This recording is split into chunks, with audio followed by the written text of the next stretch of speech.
thank you very much for watching this Channel Zero. Again, this is Reiko and our guest, Mr. Max Fonseca. Okay, Max, today's topic is about drought. Yes. It's a drought happening in the U.S., which is very, very scary story for me. And I have a little knowledge about this, so could you please teach me what's going on in America right now? We have what I call is a climatic shift. Mm-hmm. The entire North American continent is undergoing climatic shift. Mm-hmm. And what I see is happening is west of the Mississippi River is going to become like the Sahara Desert. And 90% of the population has to move or die. Well, but it's very straightforward, you know. Yes. So many Americans will just go crazy. Well, say crazy, but very, very unfortunate for people. This is something we can exactly measure. So I'm sure if you say so, you have a scientific data yes, I do. And a report, right? Yes, right. And this goes by water. Mm-hmm. Okay, let's look at California. California produces 25% of Americans' agricultural production. Mm-hmm. Something like 95% of broccoli, 90% of tomatoes, and things like this. Right. And 80% of the world's almonds are in California. Mm-hmm. And in a good year, 20% of the water that they use comes from underground aquifers. Mm-hmm. And the rest comes from mountains. Right. Mountains during the summertime, the snow melts and Mount Rocky or Sierra Nevadas. In Southern California, it comes from the Colorado River, which comes from the Rocky Mountains. Mm-hmm. Now, what's happening is climate change plus normal climate shift. Mm-hmm. What people don't realize is it doesn't rain in California. There's a song about it never rains in California. Maybe you've heard that song. Yeah. But no, it doesn't. It's desert. Mm-hmm. And it's always been, this is part of a natural shift, but global warming has accelerated it. Mm-hmm. And I've been studying the climate from 1995 till now, and I've noticed what I call a pattern of 3 to 1. Are you going to write about it? I write on my blog. And I put it in my books a little bit. I see. 3 to 1 means you 3 bad years to 1 good year. Because this is very, very, very hot topics, and also okay, what is now is what's happened this year is there's been a miracle of El Nino. But this is one of the third biggest. What is the miracle of El Nino? Okay, it snowed in California. What? That's the miracle. I don't think so. Yes, I don't believe it. It's true. There's snow in California now. Really? In the mountains. Now every year. Okay, no, Reiko. What I'm trying to say is, when the bad years come, 67% of groundwater, the water agriculture uses in California, which is 25% of America's total, comes from underground aquifers, water. Mm-hmm. They're gone now. They end this year. It's over. So the water evacuated? There's none left. Oh my goodness! But that's pretty this scary year, story. Last winter, there was no snow. So they used all their source of water came from underground. They run out this year. Now there's somewhat in the mountains. Mm-hmm. It could still be very bad this year because if El Nino stops and suddenly gets very hot, the water will melt too quickly and go into the ocean. Mm-hmm. It's useless, and farms collapse this year. Oh my God! So please tell me more about what's going on in farmers and farming area. For example, they're running out of water. They're running out of water. Huge. Last year, and part of, for example, TPP, people want to send California or ice to their California Mayans, in Japanese. Last year, 50% wasn't planted because they didn't have water. 50%. That's that bad. Oh my God. That's so bad. The drought is causing earthquakes in California. That bad? How do they cause earthquakes? Well, because people are drilling so much and taking out groundwater, the ground is sinking about this much, 1 foot per year. That's caused subsidence is called. We call subsidence. It's sinking, and that means the aquifer can never be recharged, never. Mm-hmm. And this plus, if we go to the Great Plains states, now all the Kansas, Nebraska, all there, their water comes from the Oglala aquifer. This is water that was put there 3 to 4 million years ago. It is not replaced. It runs out now. You mean this year? Any time around now. When I first came to Japan 41 years ago, I remember a Newsweek magazine article. It said the Oglala will run out in 40 years. Well, is that the reason why America is now busy buying other countries' land? I mean, yes. I think it's one reason. I think it's one reason for intervention in Ukraine, because Ukraine has wheat. America can't grow wheat anymore. Well, then how can American government, how can America feed their own people from now? They can't? In the near future, they can't. Oh my God! Then how are they going to eat then? They won't. But if you live, okay, west of the Mississippi River, people will not, and within 2 to 3 years, there'll be no drinking water. What you're talking to me is very scary, though. It is scary. It is very scary. Because if there is nothing to eat in America, the country like America, America is not Somalia or some, But very quickly, civil authority will disappear. There's many private armies, we call them militias in America. They're going to try and get food very quickly. Police will disappear. Why? It's going to be anarchy.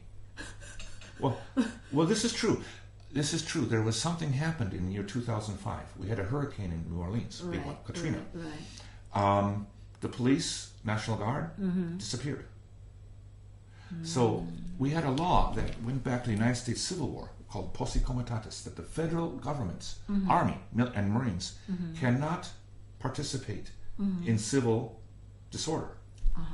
National Guard. But see, the police and the National Guard disappeared. And, so that's been changed. And many poor people in America are very disorganized people. So they steal, they kill, they do anything. So they go anarchy. So yes, America's facing anarchy. That's what you're talking about. That's what I'm talking about. Okay. And there's just not going to be enough food and water. There's just not going to be enough. So basically, I see America pretty much losing the western half. Then this is a very serious thing. And it's in a very short time period. And how many people?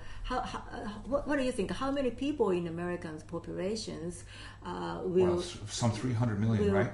Will be in danger. About 50 million. About 50 million. 50 to maybe 70 million. Go hunger.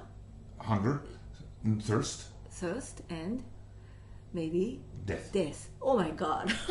And another thing is really the only way to move mass amount of people is really by car. And America's fuel situation is very, very serious.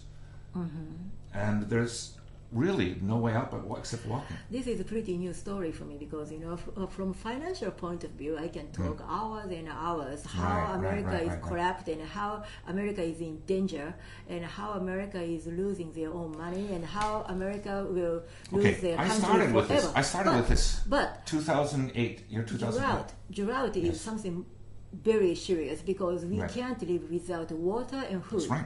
And if many Americans had to go hunger and thirst, and that's a serious problem. And if you live in Hawaii, all of Hawaii's food comes from the mainland. Right. Well, what does American government actually do for this problem? I don't know what they're doing anything at all. The state government of Arizona has a plan. But if the state government of Arizona has a plan. They plan to take water from the Mississippi River. Yeah, that's longer than Japan is, and it costs. Well, you're a finance expert. America has no finance for such a project, and it takes years. It takes years. They have maybe 2 years at the best. So, what do you think? The war or war? If there is no food and water, and I'm sure there is. I think what's going to happen is America will try and keep places like San Diego Naval Base. San Diego Naval Base is very important for American power in the Pacific. Yes. They're going to try, but they're going to fail because simply patrolling the base area is nothing. To have a functioning naval base, you need a lot of technicians and so forth to repair warships. These people are civilians. They're not military. Right. And it's just way too many people to try and keep alive and feed. And especially if the area around there is total anarchy, they're going to lose. They're going to lose. Who is going to survive in this? People who have access to water, people who are organized. I think the Hispanic population has a good chance of survival because they have the Catholic so Church. Listen, American, please keep your land. Please keep your place that you can keep your water.